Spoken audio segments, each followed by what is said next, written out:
Drivers, start your engines!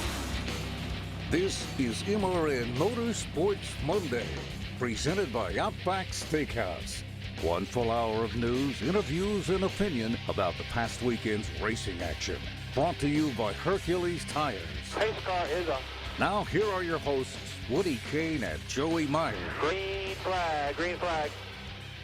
Welcome to another edition of Motorsports Monday, presented by Outback Steakhouse. After a big doubleheader at Charlotte Motor Speedway, rain from Hurricane Matthew forced postponement of the XFINITY race and the Cup race. They both were on Sunday instead of Friday and Saturday as originally planned. And as we said, Outback Steakhouse, you should visit them for lunch today. Check out their $6.99 specials, the Joey menu, which he thinks is all about him. It's not. It's a kid's menu. But since Kevin Harvick missed a top 10 finish this weekend, you won't get that free bloomin' onion today, but he'll give it a try again next week. Outback Steakhouse, done right. Let's head straight to the guest line now, where the crew chief for Chase Elliott is joining us. Alan Gustafson is on the line. And Alan, man, you guys had a rocket ship, led over 100 laps, but then, as they say in the sitcoms, mayhem ensued. Yeah, pretty much sums it up. So it's that's why you race all the laps, I guess, is that things can change in a hurry. Alan, appreciate you coming on this morning. I know you guys are busy getting ready for Kansas, which is the next opportunity for you guys to sit up front and dominate some laps. But I want to back up to the beginning of 2016. Quite a transition in your career. The last time you essentially had a rookie driver under your belt was Kyle Busch back in 2005, and you ended last year with four-time champ Jeff Gordon. Was there a large transition, or talk about or answer how the transition was going from Jeff Gordon to Chase Elliott at the beginning of 2016? Well, I mean, there's always, regardless of, it's a veteran driver or a rookie driver or somewhere in between, I think there's always some, personality traits and driving styles and just general nuances that you have to work through in a driver-crew chief relationship. So I think all of it was fairly standard for us this year, just understanding how Chase wanted the car to behave, how he wanted to drive the car, where is his inputs on the track and where does he want to do, the different things with the car. And we just had to learn that. It takes a little bit of time. I think, learning personality is part of it. Really for him, and even Kyle back in the day, I mean, Kyle, it was more about, I was trying to find my way too. I was a rookie crew chief and trying to understand what I needed to do. So it wasn't as much focused on just that relationship. But, these guys are, kids, whatever you want to call them, Kyle then, Chase now, they're so good and so prepared at such a young age that even though they're rookies, I mean, it's I don't know if that's a fair term with them. They're much more experienced and in a much better position than, what typically I think rookies have been in the past in our sport. I've heard some say as well, Alan, that part of the reason that Chase is as advanced as he is he doesn't have a lot of the preconceived notions in his head. Say, for example, if you had a veteran guy coming into that seat, does it seem like he's really open to trying things and saying, okay, well, if Alan says it, it must be right? Yeah, I mean, I think that's part of the advantage of having a younger driver that doesn't have a lot of experience. And they're don't really know what to expect, or they don't go to Charlotte and say, hey, I won in 1984 with this, and this is what the car felt like, and this is what I think it needs to do to win again. So that's kind of the advantage of the lack of experience that you have is you just go and take each situation for really what it is, and not going with any preconceived notions. So yes, I think that's a slight advantage in the situation of not having the experience. Is just not having preconceived notions. But I do think the best guys in the sport understand that, adapt or die, you have to transition, you have to change, you have to improve. And if you don't, you're not going to run very well because, things evolve at light speed in our sport. So I think that is a little bit easier when you don't have the experience, but I do think the guys who we see compete every week and run up front do that. Do a good job at managing that expectation. Well, 2016 did start out like a ball of fire. You put the old Napa Chevrolet clearly on the pole for the Daytona 500. And for the first part of the season, you guys were on fire. You really couldn't do a whole lot wrong. And then the old summer months showed up, and Chase started beating himself up pretty hard. And now as we work our way to the fall, you guys are picking up there as an entire company at Hendrick Motorsports. When Chase gets down on himself, who brings him back up?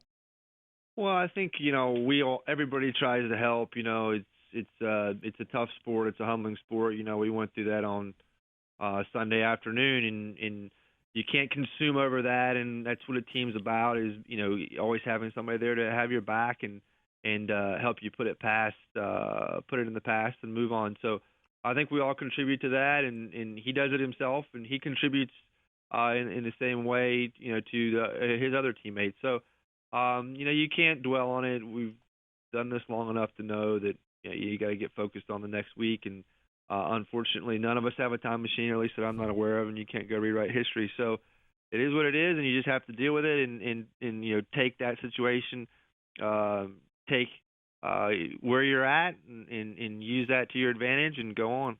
Chatting with Alan Gustafson, the crew chief for Chase Elliott at Hendrick Motorsports in that number 24 Chevrolet. And Alan, this weekend was kind of crazy in that you got some good practice in on Thursday, and then here comes Hurricane Matthew, or what's left of it. So you get to Sunday with a completely green racetrack. How did that shape your thinking going into the race?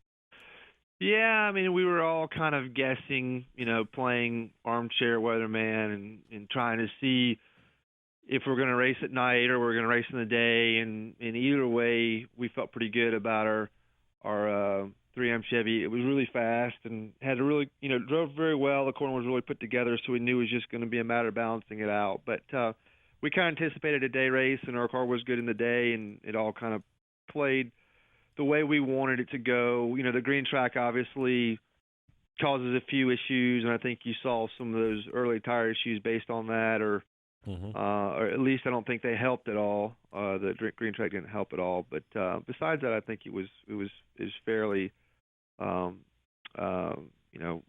business as usual. I guess the biggest thing, is just the tire issues. I think is probably the biggest thing. Earlier in the year, we were credited, or the industry was credited for adding a substance to the lower groove there at Bristol to add gription. One of the gription. Is that a word? Are you kidding me? You're welcome. You're welcome. One of the things that kind of flew under the radar this weekend was the tire dragging at Charlotte. It didn't get a lot of publicity, but I know there were some emails sent out. Did you guys notice any difference getting on the track immediately on Thursday with all the tire dragging? We did. We did. At least we think we did. So we're gonna see. I know they're doing the same thing at Kansas and Phoenix, and memory serves me correct, there's a few more through there. I know Kansas and Phoenix. So we thought the track had a good bit of grip to start, maybe a little bit more than usual. So it's hard to say because we never really got to run through practices and kind of get a sample of the track as it takes rubber and transpires throughout practice. But it did seem to be a bit more, ready to go in a bit better condition to start. This was kind of a casual observation by Chase and us in general. So, I thought that was interesting, and I don't know really at the end of the day how it contributed to the race, especially with all the weather we had and all the track drying. And I think those Air Titans, they do a really good job drying the track, but they're any type of rubber or any type of substance that's down, that pressure just strips it right off. So I think we pretty much started with the green track for the race. And then we get to the bad news a little bit later on. You guys led 103 laps, and then on a restart, things get kind of crazy, and now you guys are finding yourself a little bit behind the eight ball. Strategy-wise, what does that do to your thinking going forward? It seems like in the first round, everybody was kind of just staying calm and doing their thing and waiting for guys to knock themselves out. But it feels like, anyway, the intensity's up a notch or two here in the round of 12. Yeah, Charlotte always, I think ever since this format's been around, for whatever reason, people are going to win it all in Charlotte, and they just come and act accordingly. Unfortunately, we didn't get to finish that we wanted, or in my opinion deserved, but it's part of it. The good news is It's not one race rounds; it's 3 race rounds. So we'll go to Kansas and try to obviously win the race, but I don't think that that's a necessity. Just got to go get a really solid finish if we can't win, and then do the same thing at Talladega. So lots of things can transpire. That race transpired.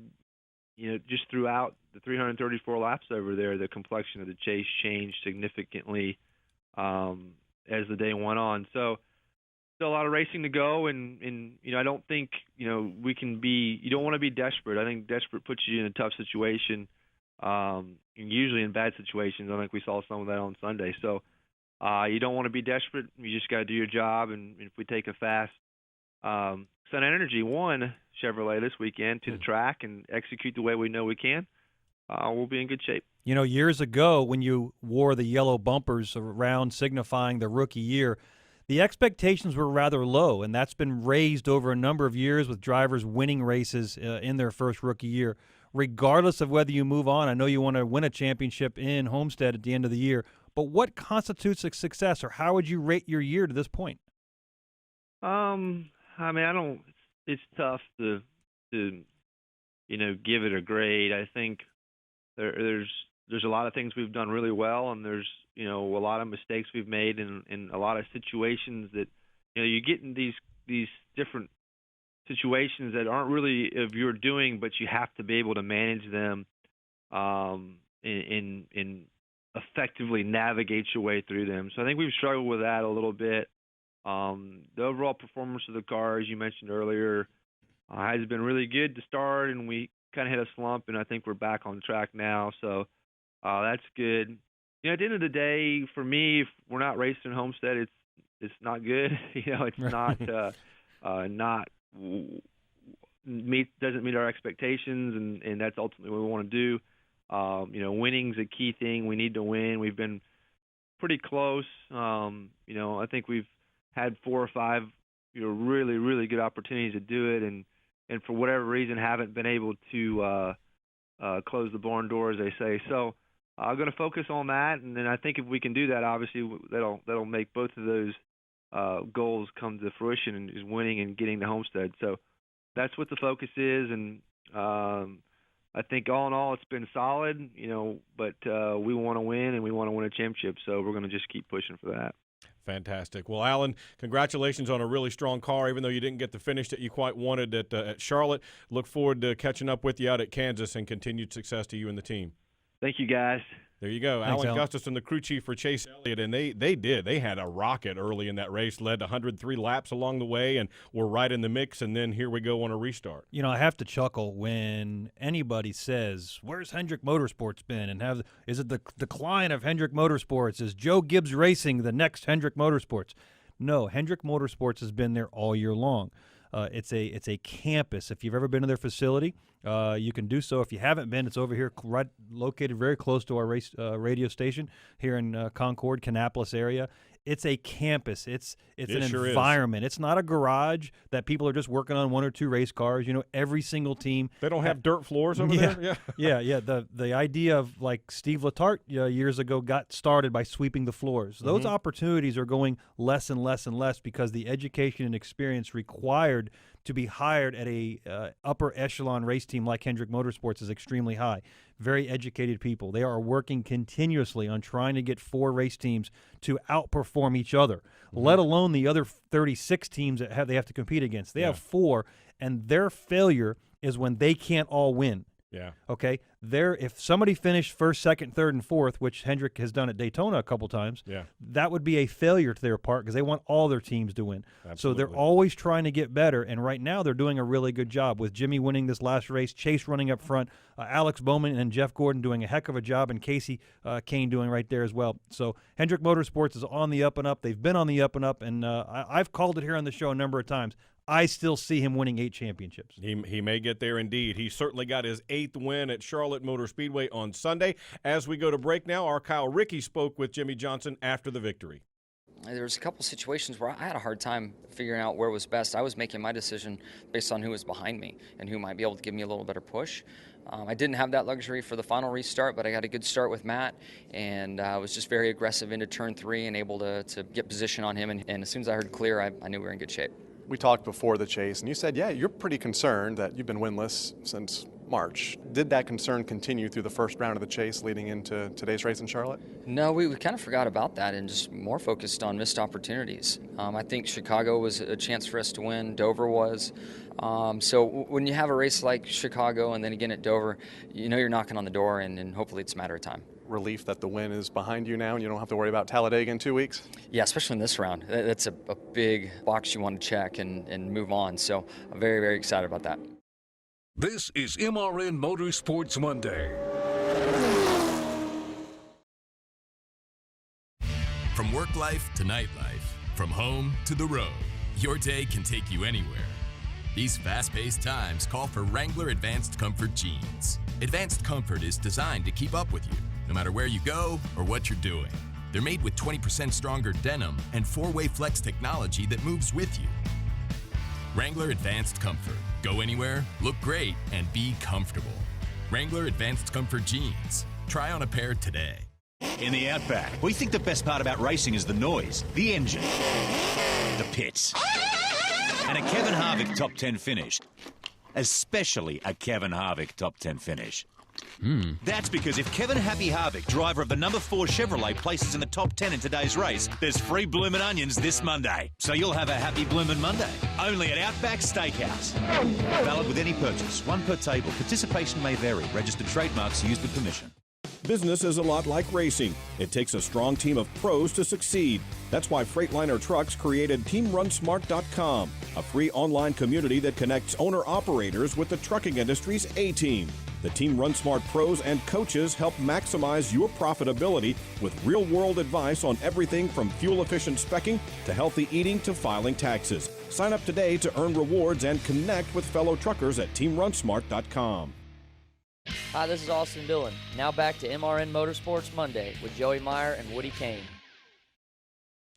There you go, Austin Dillon. He was one of the guys who got swept up in that incident we were talking about with Alan Gustafson there on that restart, in which looked like Martin Truex Jr. went a little bit quicker than the 3-car did. Next thing you know, he's sideways and everybody's trying to get out of the way. They were occupying the same space at the same time, and somebody lost. A physical impossibility. Exactly right. Yeah. And unfortunately, Austin Dillon did take the biggest brunt of it, tied for ninth, quite a bit back, 36 points. Trying to move on. That's a big hurdle to gain, knowing we have to go to Kansas and Talladega, and you're trying to beat the guy in front of you that you have a 17 or 16-pointed disadvantage on. You're trying to pick up 16 points or 16 positions yeah, on those drivers in front of you. That's a long road to hoe. But one of the things I learned from Charlotte is, if you listen to our show last week, and if you haven't, you can download it on iTunes. But last week we talked about the doubleheader at Dover, and I thought it was pretty cool that Bruton and Marcus changed the entire schedule and thought the idea was so good they ran a double at Charlotte Motor Speedway as well this weekend. You don't think the hurricane had anything to do with it, do you? All right, okay.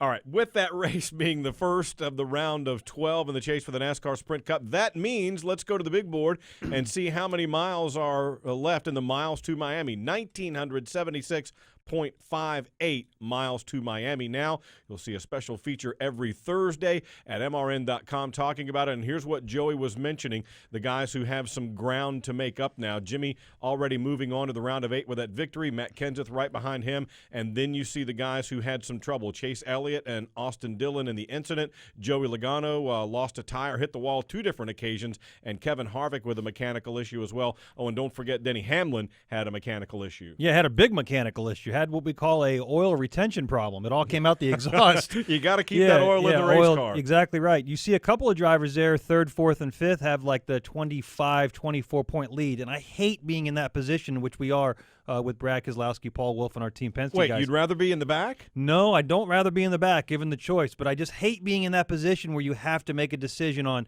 do you want to protect, do you want to defend, or do you want to be on the offensive? You know, you're kind of on the fence right there. So you'd rather be the balls to the wall guy, or what? Well, that's you heard Alan talk about it. That's their only decision. Yeah, okay? They don't have a choice. In other words, if you're a pilot and you're flying a single-engine airplane and the engine quits, you have one decision: fly to the ground.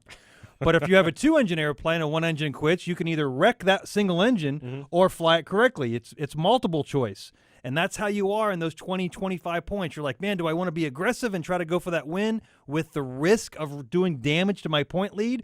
Or do you want to risk the run of a chance of damaging your point lead by trying to be conservative? Right. Either way. It puts the yeah. teams in a very precarious position. They're sitting on that fence going, you know, we want to show up to Talladega, which we did a couple years ago, having to win the race.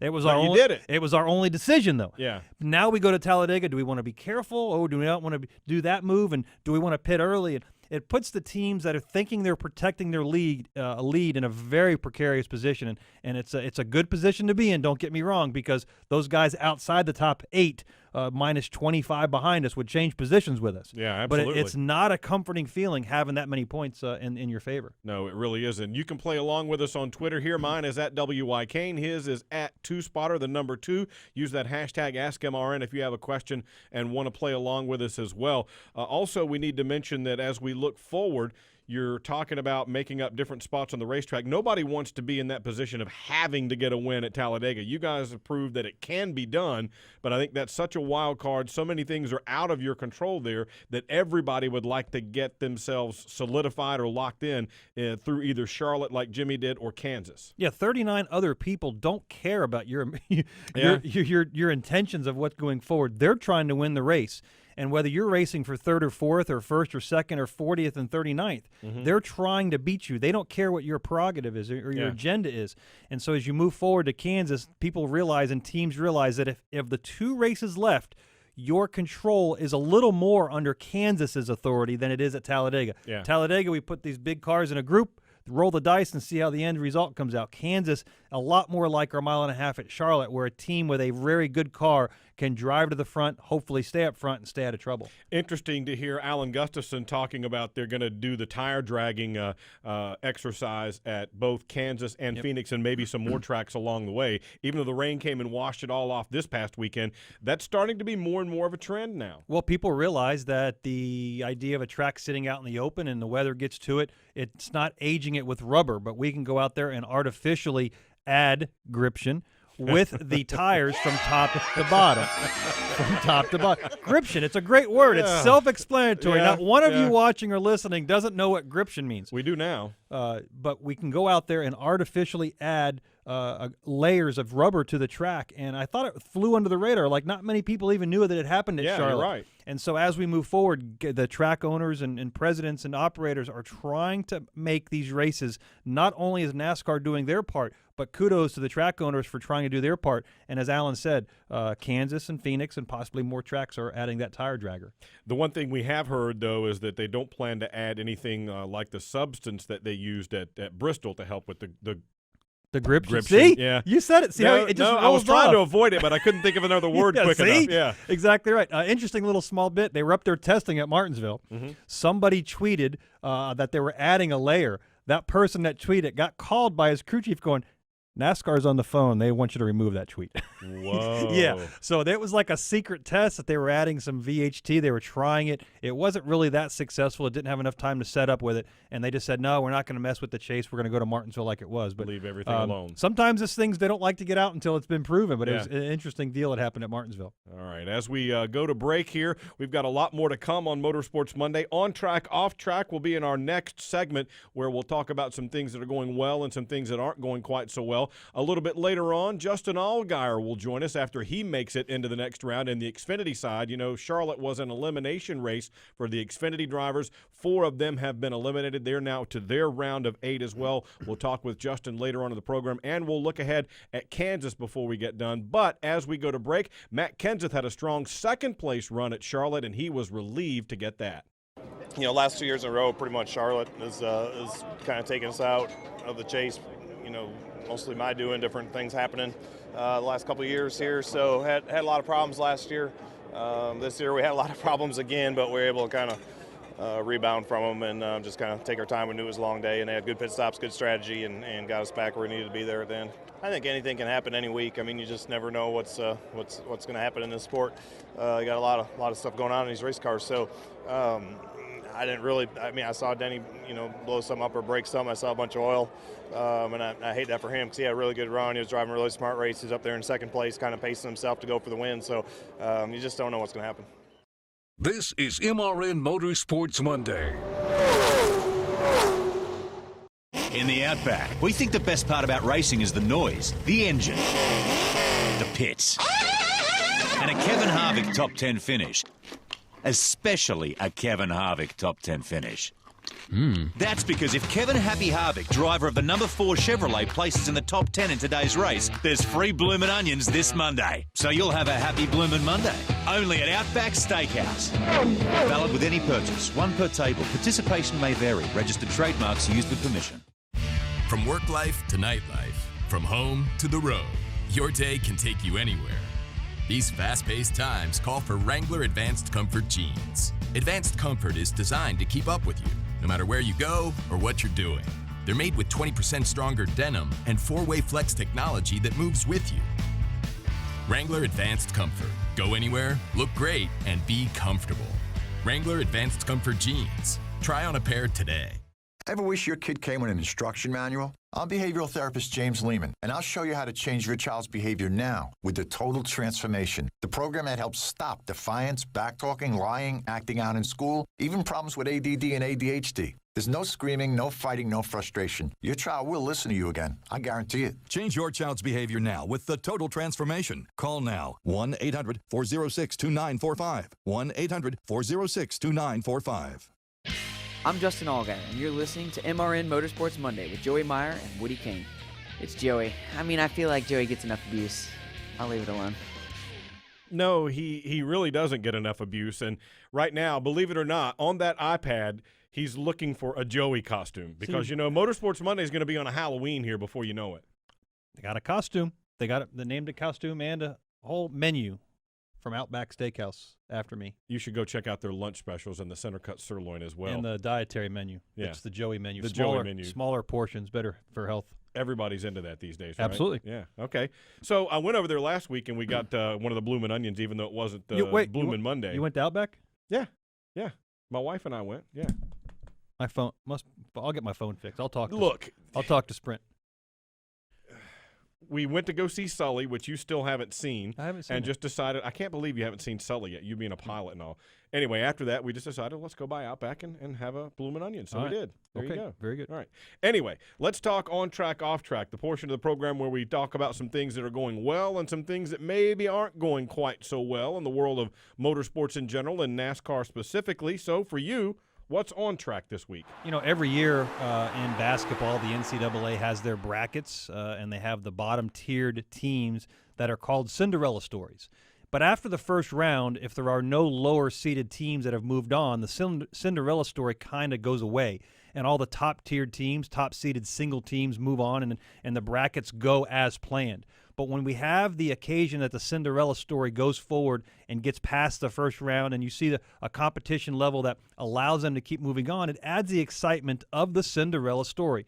And exactly what we have is we have Blake Cook on our show a couple weeks ago talking about the leaf filter machine and the way the sponsor and the team is working, and he is the Cinderella story moving forward. He performed well enough to not make any mistakes, and now he seats himself. He's essentially tied for first. Mm-hmm. That's the way they look at it. The guy in last place and the guy in first place have the same number of points. So they can go and now move forward. We have the next two races for those guys, Kansas, Texas, and Phoenix. They can look ahead, and they are just one significant round from going to Homestead.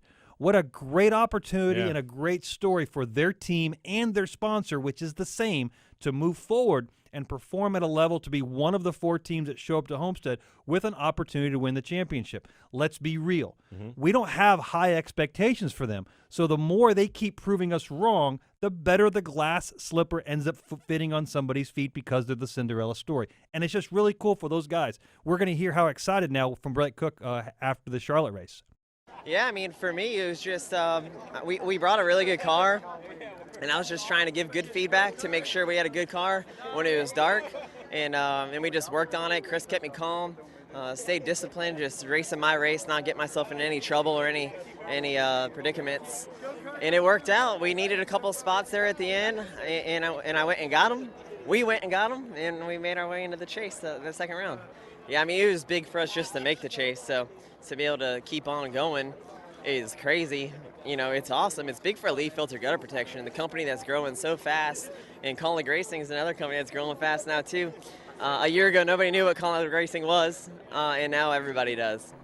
That's See, really cool. It's a cool story. Absolutely right, and it gives them an opportunity to promote not only their sponsor but their race team. And I like the fact that he corrected himself from I to we. Yeah, he did. Because it is a team sport, and that team is moving forward. Yeah, and they really put on a good show, and now they're in the round of 8 in the Xfinity side. For me, on track is something that we don't see often. When we're at the racetrack, a lot of times when there's bad weather in the area, they'll stay and fight the good fight. We're going to wait this out, and we're just minutes away from getting some racing in as soon as we can get this track dry. And everybody has a cell phone these days and knows that there's big, ugly red, green, yellow blobs up there that mean there's more rain coming. This time with Hurricane Matthew moving up the coast, the officials at Charlotte Motor Speedway and NASCAR made the decision early to call the races on Saturday, go with the doubleheader on Sunday. I applaud them for making that call. You had travel for people concerned, driving through all that mess, and I think it was just a really good job to make that call early, because a lot of times we'll see we're going to fight the good fight, even though everybody knows it's going to rain like mad and there's no way you're going to get this race in. Yeah, part of the infrastructure that we use at racing is the emergency people, fire stations, ambulances, cops, and so forth. Well, they have other responsibilities in severe weather, and they wouldn't have to necessarily be at Charlotte Motor Speedway. So it was a very good call. 100% agree with you. The fact that we were what? Yep. 100%, man. That's Wow. absolutely, that's awesome. I think that's the ever simple happened. fact that NASCAR called it very early.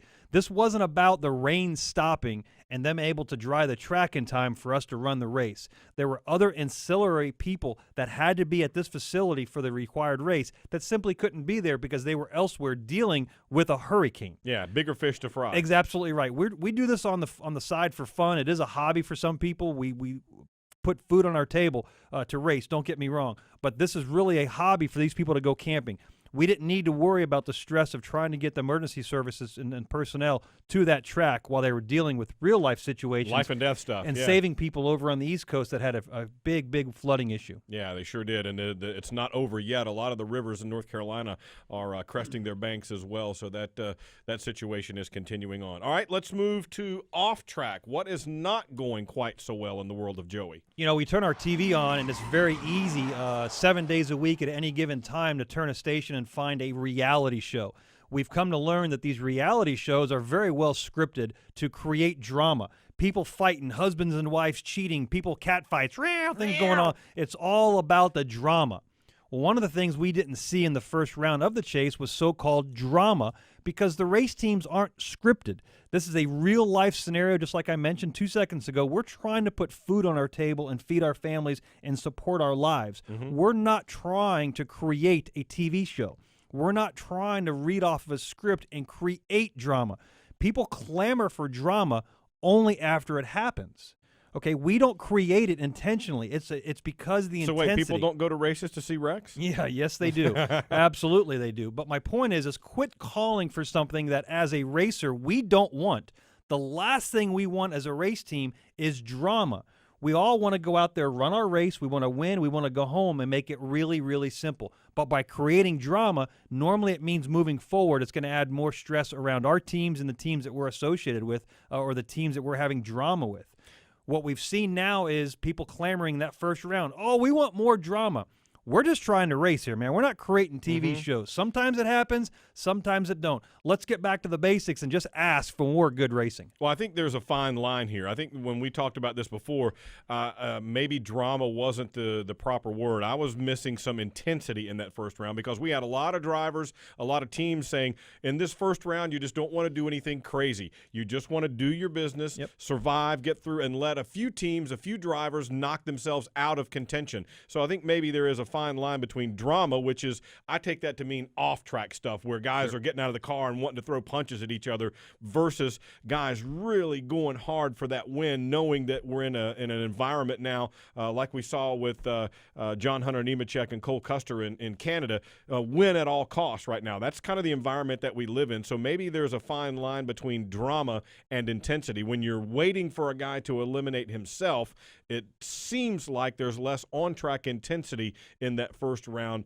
than we have seen in some of the later rounds. Yeah, whether you're talking about drag racing and you're going to go out and simply qualify and you have a very top-notch car and you blow the tires out of it and you actually don't qualify, you don't want to be that guy. A first-seed team, we see it every year. A first-seed team has the best season, and they go in there with a very relaxed atmosphere, and they blow it and get blown away by a 12th or 14th or 16th seeded team. You don't want to be that guy. You want to be the guy that chugs along the little engine that could and get through that first round without those mistakes. And I think that's what you're seeing is the experience of the teams that are doing that, realizing that there's going to be enough teams to just make mistakes.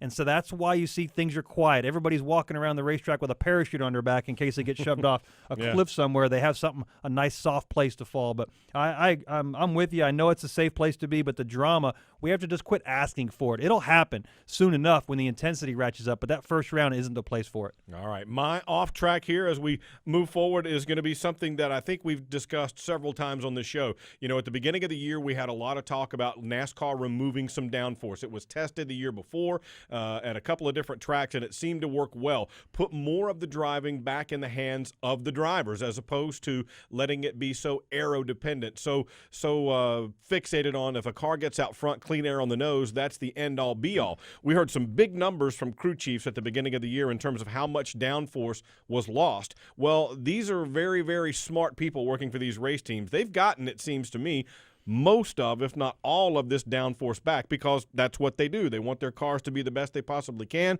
They want to beat the other teams. They do that. They've gotten that downforce back. Now it seems like we're almost back to where we were before the downforce was taken away. I think you see it on restarts now. The restarts are much more aggressive because guys are realizing if you don't get a guy on a restart, it's going to be awfully tough to pass him elsewhere or by your pit crew making a mistake or something along those lines. So I think off track for me is we've gotten a lot of that downforce back, too much of it. I know we're going to change rules for next year and have even less downforce with that spoiler that's about, that big that we're going to see next year. So I know we're going to do it again, but eventually these guys will get that downforce back because that's what they do. They're very smart. They're very good at their jobs. But right now it seems like we're getting back to where clean air on the nose is the king. Well, I'm not going to say it's not king because we definitely saw passes for the lead in both the Xfinity Series and the Cup Series, but being out front is a distinct advantage without a doubt. But the timing couldn't be any better because we have 3 races that, downforce really won't create issues with Martinsville, Phoenix, Talladega.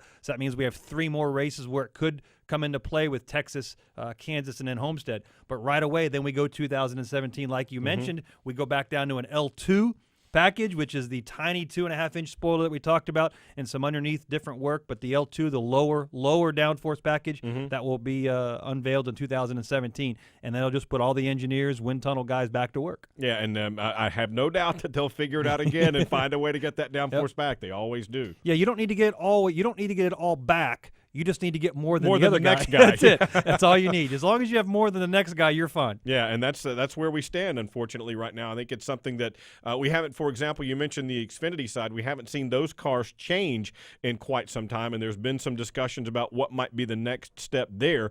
The trucks punch such a big hole in the air that's kind of an apples and oranges comparison.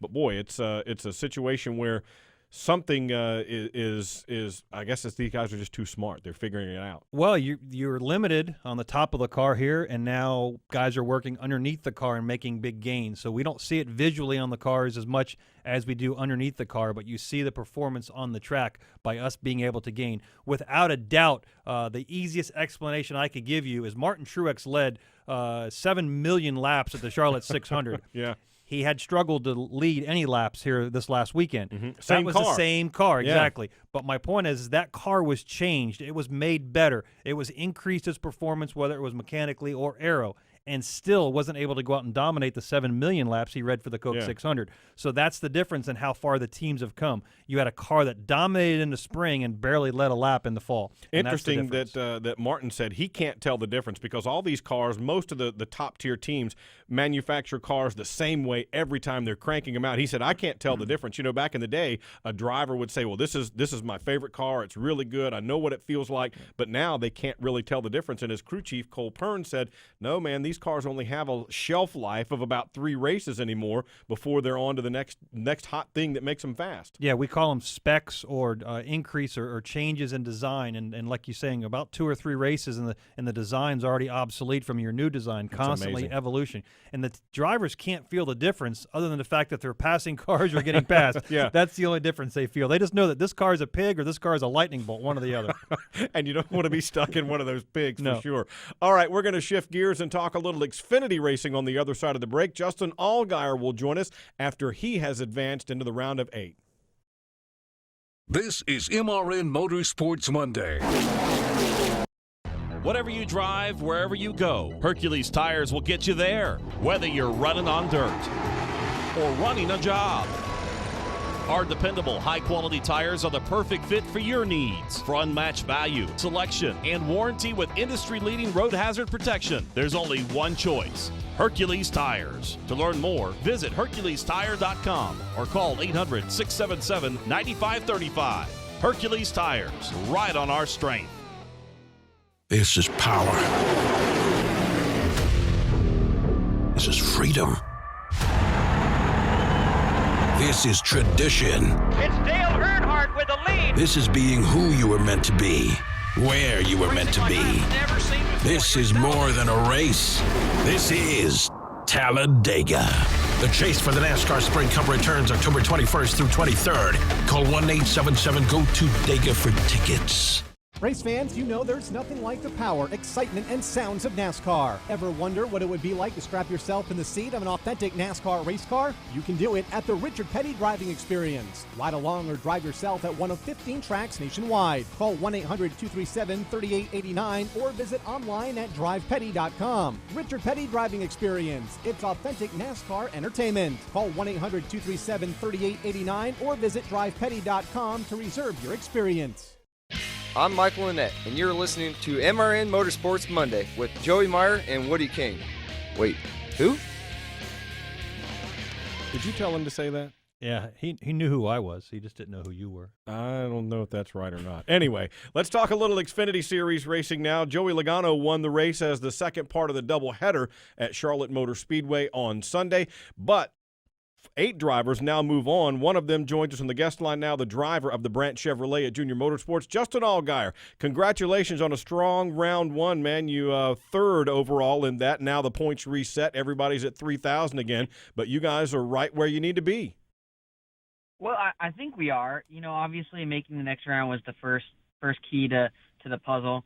You know, for us, consistency has been king, not just in this chase format for the last few weeks, but kind of for this, you know, beginning of the season. And I think as we get farther into these rounds, it's going to be more about performance as well as that consistency. So we got to step it up a little bit on the performance side of it at a few of these places, but I think that we've got 3 good racetracks for these next 3 rounds that we should be able to go compete very well at. And then obviously when you get to Homestead, all bets are off. So really proud of our guys back at Junior Motorsports. Everybody's done a great job, and I feel like we got 2 cars in the chase that are capable of running up front and 3 cars in the owner's chase that are capable of winning it. So it's been a good season so far. Justin, before we talk specifically about Charlotte, you approached the chase and you mentioned the first round. Do you walk into that first chase just looking to not make mistakes, or are you looking to push and push and push and try to get to the front as quickly as you can? Well, you know, for us, obviously winning a race in this format is king, right? Like if you can win the very first round like our teammate Elliott sadly did, that just gives you 2 extra weeks of going to the racetrack and going through the motions. The other part of that, though, is for us, we've been on that verge of winning a race all year. We haven't done it yet. And so I think for us, if we push and put ourselves in a bad situation and get behind on points, it's way harder to make up points than it is to gain than it is to lose them.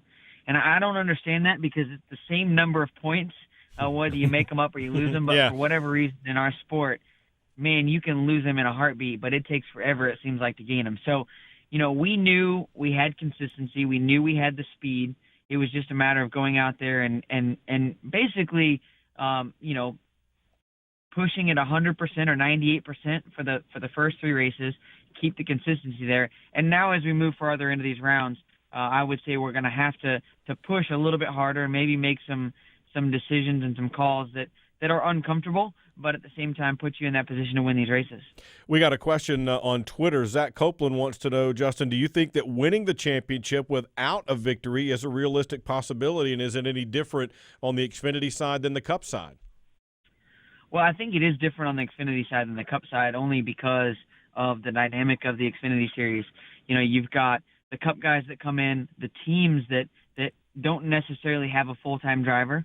You know, maybe it's not even a Cup guy that drives it. You know, this weekend the 18 had Matt Tifton in it, a guy that's very, very talented, has the capabilities of winning races, but isn't really a full-time regular in the Xfinity Series and isn't a Cup guy. So there's a lot of dynamics in the Xfinity Series that I think making not winning a race a better possibility of winning the championship. But, you know, this is the first season we've had the chase in the Xfinity Series, and I personally think it's going to come down to Homestead a lot like the Sprint Cup Series has, and the fact that you're going to have to go to Homestead and win the race. I really believe that a Homestead win is what's going to procure a championship. And so for us, yeah, it's disappointing not have been able to win a race so far at this point in the season.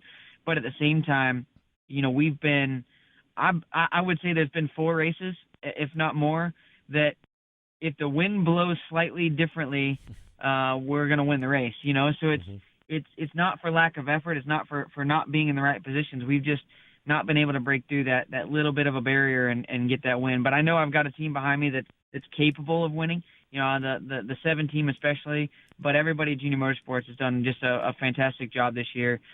Hendrick engines, I mean, just everybody that touches these race cars, it's been an honor to drive them, that's for sure. And I know, you know, just like everybody at Chevrolet, you know, they've been pushing really hard. As you get to this chase format, it really creates a dynamic of people pushing and trying different things and pushing harder than they've ever pushed. And I think that's what makes this chase format so exciting. Quite honestly, the beginning of 2016 started with a Joe Gibbs Racing dominance across the board, Cup, Xfinity, and trucks. But in the mid-season, halfway through the spring and in through the summer, you and the RCR bunch and the Junior Motorsports bunch, both of those Chevrolet teams have risen and equaled, in my opinion, their performance at Joe Gibbs Racing. Your teammate, like you mentioned, Elliott Sadler, has been able to win a race and get his car over to victory lane. You guys are sitting the last 5 races, all top 10s, sat 3rd in points for the last 7 weeks of racing. You're this close. Part of identifying or getting better is to identify where you need to be better. Where is that? This weekend was a perfect example of that. You know, we weren't as good as we wanted to be, and our 1.5 mile program, to be honest with you, has come leaps and bounds. You know, we feel like that's one of the areas that we were behind the JGR teams at the beginning of the season. We've come leaps and bounds in that front. Elliott's done a great job. They pushed through and won on a 1.5 mile. You know, for us, we've probably struggled, and this is as much myself. I'm not going to put this on anybody else. This is as much myself as anybody. The tire that we've had this year at a couple of these racetracks has been very foreign to me. I just don't like the feel of what I get as far as feedback from the race car is giving me. And that's tough. You know, when you're out there and you want to give your crew and your crew chief the best information that you possibly can, and you come in and you say, man, I'm as baffled as you are. You know, it's like the car is speaking Chinese to me and I'm trying to translate that to the team. You know, that's been a major struggle of mine this year. And you know, when it's hard for me to explain it to the team, it's hard for the team to make the adjustments that I need to be able to go faster. And so, you know, we've worked really hard on that. And I feel like there are certain tire or styles of tires that I've gotten a lot better at and I've been able to understand. But, you know, this weekend, this tire just had me at a spot where I wasn't able to give them the best information, and it showed on the racetrack. You know, we fought through some things in practice. We worked on it really, really hard throughout the course of the race. Jason Burdett did a great job, and we made all the calls. You know, when I look back and I say, okay, if I'm going to be a couch chair quarterback and I'm gonna say what I think would make a better change in the race car, you know, I couldn't have asked him to make any better changes as to what he was doing. That's what my mind and as a race car driver I would have thought would have been the right direction, and it did a lot of the opposite things that we wanted it to. So, you know, we have to dominate these next 1.5 miles to win this championship. We know that, and so for me, it's back to the drawing board. I got a lot of work to do this week. I got a lot of boxes to check and tape to study and figure out what we can do to go to Kansas to be better. And then, take a couple of weeks off. That's probably one of the hardest parts of our chase this year is the fact that we go to Kansas and then we're off for a few weeks before we go to Texas and then Phoenix. So, it's a welcomed off time, but at the same time, you're going to have to make sure that you make the most of those few weeks off. Yeah, absolutely. So let's talk a little bit about Kansas. What are you expecting there? It's another 1.5 mile track, but very different from Charlotte. We had Alan Gustafson on a little bit earlier, and he was talking about he thinks they're going to take the tire dragging equipment there and put some rubber down for you guys. What are you thinking about Kansas? Well, I like that effort. I give huge props to NASCAR, to ISC, to SMI, to all these independent tracks. Everybody that's put the rubber down. It's been a much welcomed, change for us this year. It's been a huge help. I don't know what to expect. Kansas has been a great racetrack for me in the past on the Sprint Cup Series side, the Xfinity Series side, and it's a fun place. Since the repave, it's been a little bit, excuse me, it's been a little bit one group, but it's starting to widen out and really, really put some good racing, out there for the fans. And let's be honest, we have the best fans in sports. Our NASCAR fans are amazing. And so, we want to go there and put on the best show we can. If the previous 3 Chase Series races have been any indication as to what to expect, I have a feeling it's going to be pretty wild and pretty spectacular. So I'm excited. I think it's going to be a fun race. For us, it's going to be about managing this first one and then pushing really hard the final 2 of this first round and making sure that, we're not at a huge points deficit going into these next 2 after Kansas. I mean, you look at Ty Dillon. I hate it for those guys. They've been a great car and a great competitor all season. Had a bad first race at Kentucky, and it just completely took them out of the chase and really never put them in that opportunity to make that final round or that next round. So, for us, we're going to have to go out there and push as hard as we can because we know performance is going to be a big deal, but also to try and keep the bleeding to a minimum. One of the unique aspects of our sport is that we are a team. We're a team of individuals, but we build up one race team. But alongside of you is another team that's built up of individuals, and you are all housed under one facility. In basketball, they have 5-on-5 drills, and football, and we see a lot of animosity in these practices. How difficult is it actually competing alongside of one of your teammates as you're trying to make each other better, but you want to beat the next guy? Well, I mean, yeah, you want to beat your teammates. I mean, it's inner rivalry. We know what's in their car. They know what's in ours. We want to make sure that we beat them. But at the same time, I think that as an organization, everybody at Junior Motorsports, like I said, has done a great job. We've worked really, really well together this year. And Elliott's a fun guy to be around. He's a comical guy. He's fun to be around. He's a great race car driver and somebody that I look up to a lot as a teammate. We've had a lot of fun. But I think the dynamic that really makes Junior Motorsports so awesome to me is just the 88 car. It's got a lot of different drivers in it. Kevin Harvick and Clint Boyer and Dale Jr. But then you add in Alex Bowman and Josh Berry, guys that are amazingly talented race car drivers, but they bring something different to the table than Kevin Harvick and Clint Boyer and Dale Jr. do. So you've got all these different styles and different things that are going on. And then, Elliott and I come from different backgrounds. We come from different styles of racing. So, we're able to all bounce a lot of things off of each other. And I think from a team standpoint and from a driver standpoint, that couldn't make it more fun. So, I want to beat Elliott. I hope it's the 2 of us battling it out at Homestead and it comes down to the end. But at the same time, I think we have a lot of respect for each other and we know, we know when we're racing each other versus when we're racing some of these other competitors, and it hasn't seemed to be a problem yet. Yeah, and you guys are really doing well. Both of you are. You came through the 6th-place run at Charlotte and 3rd after that first round of 12. Now you're in the round of 8, and man, look forward to seeing you guys at Kansas in that Brent Chevrolet. Well, I appreciate it. It's going to be a good weekend, hopefully, our Brent Freshner, our Gold Chevy's been good. I hope to have another good weekend in Kansas. There you go. Justin Allgaier, thanks for joining us on the program, man. Congratulations on a strong first segment. thanks, guys, as always, for having me on. And Joey, if you're gonna be gone anytime soon, let me know. I can always come fill in too. I'm open. Hey, buddy, it's an armchair quarterback. Okay, you know what? He's armchair quarterback, not a couch chair quarterback. Justin, he's literally that really bugged you, didn't it? Yeah. Well, normally All he right. gets lit up for making up words. He wants somebody to get down in the mud with him. That's what it's all about. Man, when you wrestle, I like my you wrestle I with like a pig. my couch chair. That's it. Well, There you go. Remember, wrestling with a pig, the pig loves it. You just get dirty. All right, make sure you watch on Halloween. He's going to be wearing a kangaroo suit. He's looking him up right now, so be here for Halloween. It's a Joey uniform. Okay. Joey. All right. Joey, yeah. Thanks, man. See you in buddy. Kansas. Thanks, All right, guys. there you go. Really? You're gonna do that? He's a guest. You're supposed to be polite to company. It's armchair quarterback. Okay. All right. We have standards around here. I'm trying to up mine, so up yours. Let's take a break. This is MRN Motorsports Monday. In the Outback, we think the best part about racing is the noise, the engine, the pits, and a Kevin Harvick top 10 finish. Especially a Kevin Harvick top 10 finish. That's because if Kevin Happy Harvick, driver of the number 4 Chevrolet, places in the top 10 in today's race, there's free bloomin' onions this Monday. So you'll have a happy bloomin' Monday. Only at Outback Steakhouse. Valid with any purchase. One per table. Participation may vary. Registered trademarks used with permission. From work life to nightlife, from home to the road, your day can take you anywhere. These fast-paced times call for Wrangler Advanced Comfort jeans. Advanced Comfort is designed to keep up with you, no matter where you go or what you're doing. They're made with 20% stronger denim and 4-way flex technology that moves with you.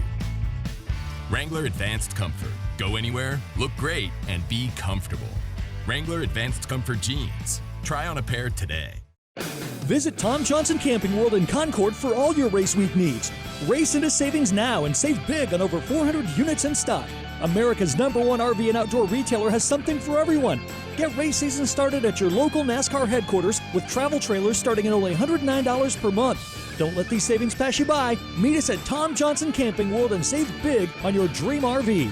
STK number 1262508, payments to qualified buyers with approved credit subject to lender terms based on statistical surveys 2015. See dealer for full offer details and disclaimers. Offers expire December 30th, 2016. I'm Trevor Bain, and you're listening to MRN Motorsports Monday with Joey Meier and Woody Cain.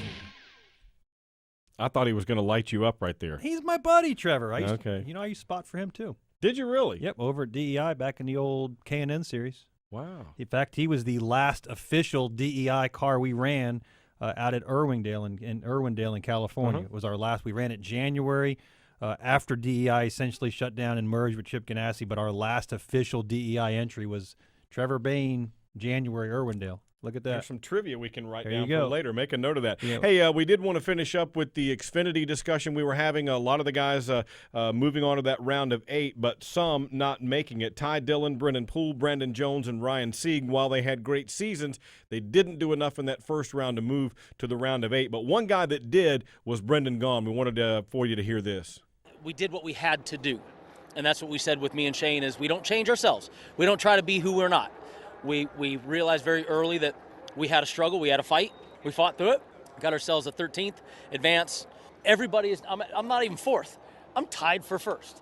This is what you get excited about. This is why a playoff format in racing is so exciting for the fans, the crew members, and the drivers, because we're now tied for the lead again. Wherever we finish at the next race is where you're at. So it's going to get tight though. There's a lot of great race teams that are going to be battling for 4 holes come Homestead. So we hopefully our RCR Chevy is in one of those 4 holes. That is goal number 2, and that's our next one that we got to focus on.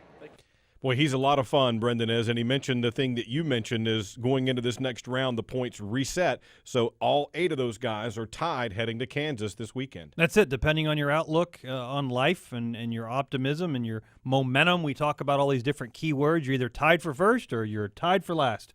But either way, you go into Kansas looking for a performance that's a little bit better. Now, you just can't make enough. You can't finish outside the top 10 and expect to keep moving on. The question was, can you go to Homestead and win the championship without winning?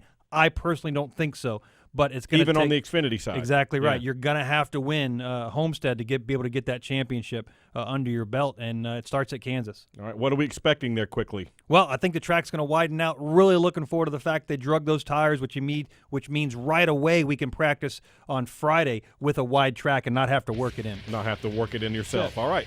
Want to remind you folks that coming up on NASCAR Live Tuesday at 7 Eastern Time, Jeff Gordon is going to be there. We'll interview him at 2:30 on Tuesday. You can call 1-800-2NASCAR. That's 262-7227 to get in and have a question with Jeff Gordon. Saturday, we've got the Xfinity race, the Kansas Lottery 300. Sunday, we have the Hollywood Casino 400 from Kansas Speedway. That one comes on at 1 o'clock Eastern Time. I'm Woody. He's Joey. We'll see you next week. You've been listening to MRN Motorsports Monday, presented by Outback Steakhouse. Tune in again next Monday at noon Eastern for all the latest news, results, and interviews from NASCAR on MotorRacingNetwork.com. Brought to you by Hercules Tires. MRN Motorsports Monday is also available on demand at the MotorRacingNetwork.com Media Center. Or you can download it from iTunes or Stitcher. MRN Motorsports Monday is a production of the Motor Racing Network. All rights reserved.